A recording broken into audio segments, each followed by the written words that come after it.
30年間家族だと信じていたその全部が嘘だった。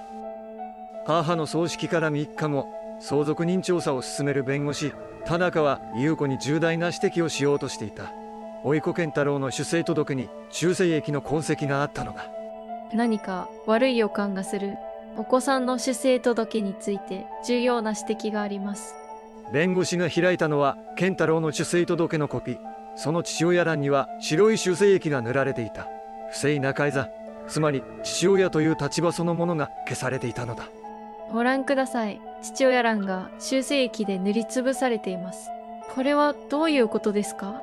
父親欄が修正液で塗りつぶされています。本来ならば無効な届けです。つまりこのお子さんの法的な父親は存在しない可能性が高い。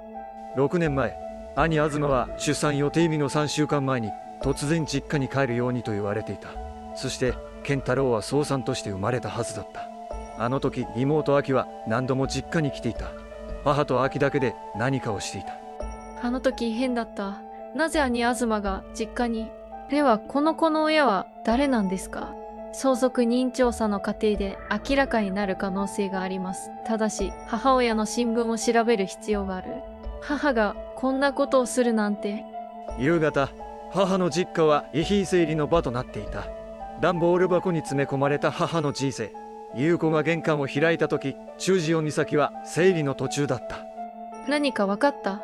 後で話す。健太郎の出生届に父親欄の修正液が見つかった。兄東が妊娠していた時、亜希が変だった。何度も実家に来て、そして赤ん坊が生まれたのは兄東が入院してから1週間後だった。亜希に聞いてみよう。でも答えてくるわけない。出産の時何か言ってなかった？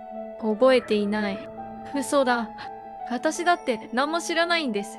亜希とママが何をしていたのか誰も言わなかったんです。母さんは知ってた。だから黙ってたんだ。亜希に直接会う。これ以上ごまかされない。待てよ、あの人は。亜希、話がある。誰ですか？ここに亜希という人は住んでいません。亜希はどこに？まさか。この6年間、亜希はどこに？ SNS も仕事の記録も何もない。姉さん。面白かったらチャンネル登録お願い。